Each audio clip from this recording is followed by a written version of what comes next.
We come here gathered today to mourn the death of Tumblr and its female-presenting tiddies. Fare thee well and rest in peace. In case you haven't heard the news, Tumblr has basically announced its own death by declaring that it will remove all adult content from its website. So I'd like to dedicate this video as a ad memoriam to one of my favorite formerly used platforms. And I haven't used my Tumblr login for years, but today, out of maybe nostalgia and sentimentality, I logged on, and it's like going through a sad, derelict amusement park now where all the rides are no longer operable that you want to ride.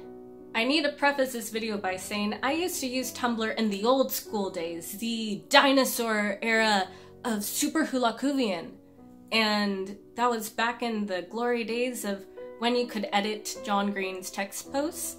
And yes, I'd log on and I'd reblog gift sets of Loki when the Avengers was a big deal, or I'd find my old fandoms like within Lord of the Rings, or I'd find the Wheel of Time fandom and look up fan theories and interact with people who enjoyed what I did, and it created this shared sense of geekdom.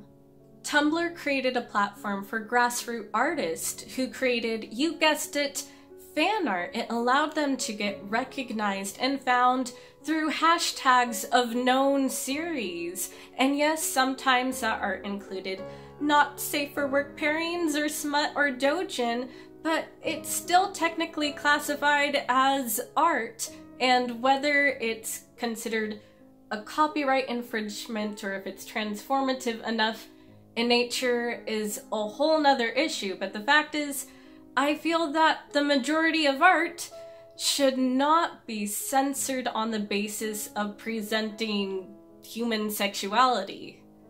So yeah, I loved Tumblr as a platform for finding new struggling artists and finding new fandoms through them. For example, I literally was introduced to Hunter x Hunter through Palm Siberia fan art. I was like, she's hot, who dis? And I was told, she's from Hunter x Hunter. Prepare yourself, you're gonna be a masochist, but watch it.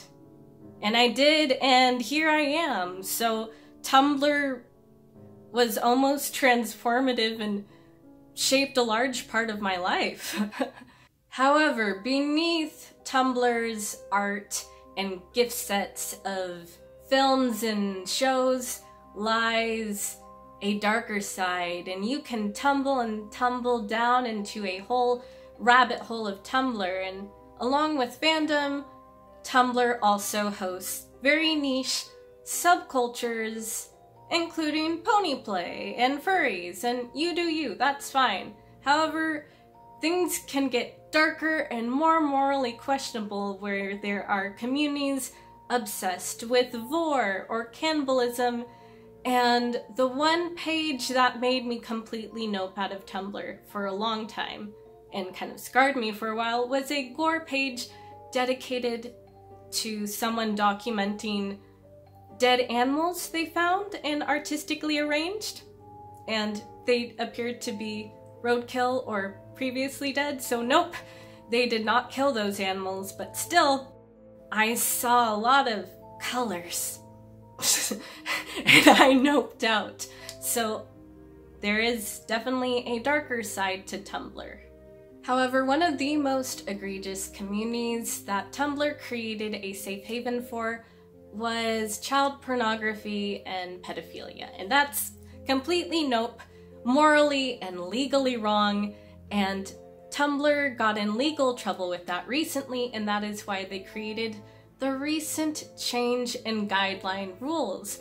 However, I feel that it is far too oversweeping to completely ban all adult work and not safe for work content. Yes, I understand that Tumblr has an issue with porn bots, like they constantly try to friend me and message me, and that was annoying, but there are spam filters they could have put in place to remedy that. And even Reddit has a very good not safe for work and spoiler flag system where you don't see the image unless you click on that. So other social media platforms are able to mediate and control their content far better than Tumblr can. And one of the most revealing things is if you look through the guidelines itself, it appears that they really aren't just purely targeting child pornography, they're targeting artists and they're censoring their work.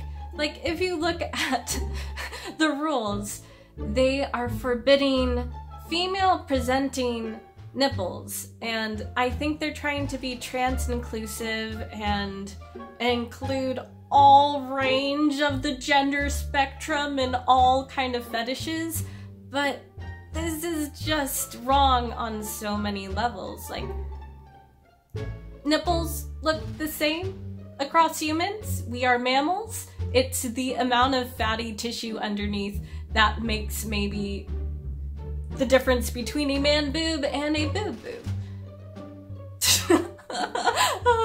And even though these guidelines are supposed to go into full effect on December 17th, they are already unfairly flagging and even terminating artists who have fan art, and whether it's pretty tame stuff or not. Like a bunch of JoJo artists who draw bara titties with boob windows, like with Bucciardi, they mistook him for a woman and flagged him as inappropriate. And even with a photo set of Gordon Ramsay holding up like a gelatinous pile of food and calling it a boob, that was marked not safe for work because it is a boob and apparently ladylike. However, it looks like Bigfoot titties, cryptid titties, apparently those are okay. So cryptid lovers and Mulder, you can rejoice. The real issue is that Tumblr is not solving its issues with its interface with child pornography and its porn bots, and instead creating this over-sweeping measure which essentially cripples and censors young, struggling artists.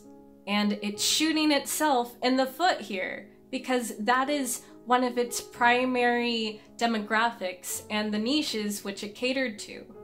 I feel like the majority of Tumblr's demographic, like artists, are going to migrate onto platforms which can better host them and treat them better. So if you have any ideas of good social media platforms like maybe Pixiv, Twitter, and there's a newer site called Mastodon, but it seems really complicated and timey-wimey and creates servers called instances, and you can have the same username across multiple different instances. It seems a little bit off-putting, but if you have any ideas of upcoming new artist-friendly platforms, let me know down below. Goodbye, Tumblr. Adieu, au revoir, see you, Tumblr. It was nice knowing you.